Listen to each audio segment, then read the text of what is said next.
Man, how many times have you been told that a real man does whatever he wants regardless of what anybody thinks of him? I'm sure that's not the first time you've heard it. I know it's certainly not the first time that I've heard it.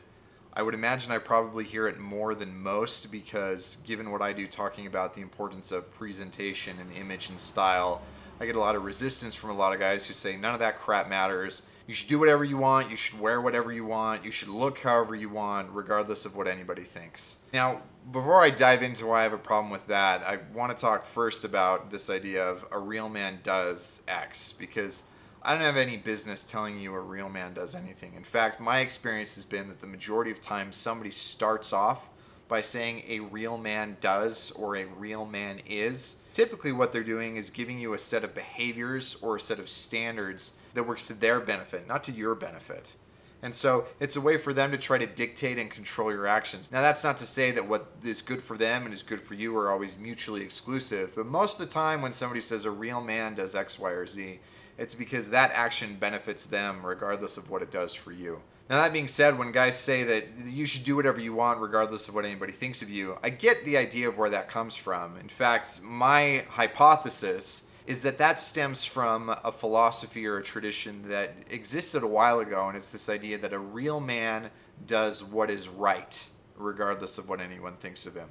And I think that there are two major reasons why it's transformed from a man does what is right to a man does whatever he wants, regardless of what anybody thinks of him. Now the first one is basically dependent on the idea of how much we rely on other people around us, or how much honor or loyalty or being part of an in-group matters. If you want to know more about the whole concept of that, I suggest you read a phenomenal series over on the Art of Manliness. It's their Honor series. It's, 5 or 6 posts long, and they just go really well into depth about what honor was anciently, and it was this idea of you just did what the group expected of you, and it didn't matter how you felt or how you thought. And then during the Enlightenment, it converted into the idea of how you act and what you believe need to be in line. There needs to be integrity and consistency and congruence between those. And then now it's gone into this other direction of you just need to be loyal to what is right. Now that works if there's such thing as an objective right or wrong. But another modern invention is the idea of completely subjective morality. We believe that I'll do me, you do you, or it doesn't matter.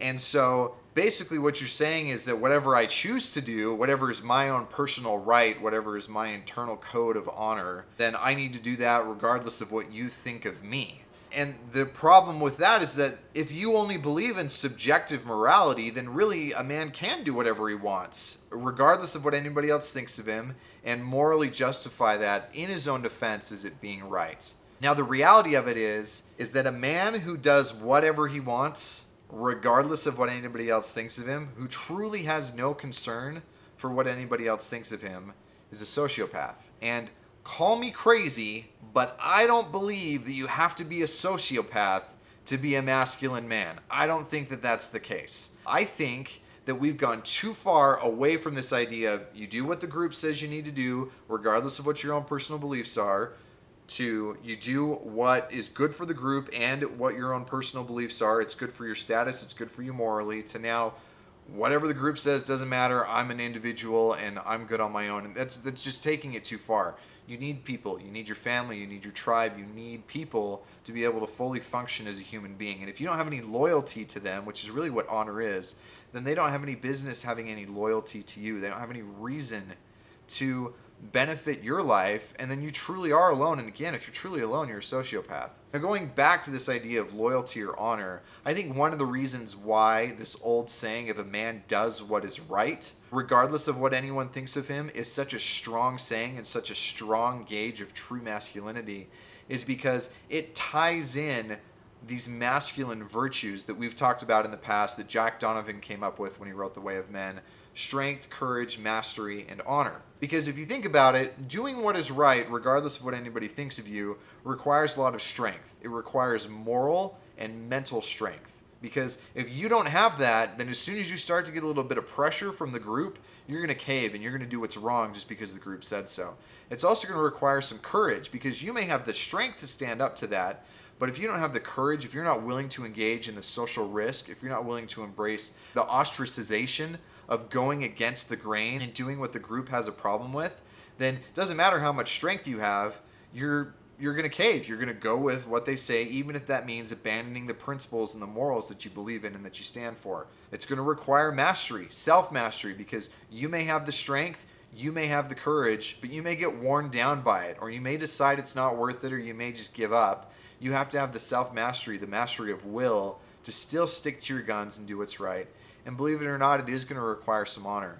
Because if you think about it, if you truly have an understanding of what is right or wrong, and it's not only an internal understanding, but it's one that you know that your tribe has adopted and believes in, especially if you believe in this idea of objective morality that is applicable to all people across all time and across all culture, if you're loyal to that, then what you're doing is you're being loyal to the people in your family. It's kind of like this idea of, I'm going to do what's good for my wife and my kids, even if it pisses them off at the time that I'm doing it. And there are plenty of men, especially husbands or dads, who don't do what's right for their families because they're afraid of the way that their wife is going to respond, or they're uncomfortable with the way that their kids are going to respond. And it's your job as a dad and as a man and as a husband to do what's right, irrespective of what they may think of you in the moment, because you're being loyal to them and being loyal to their well-being.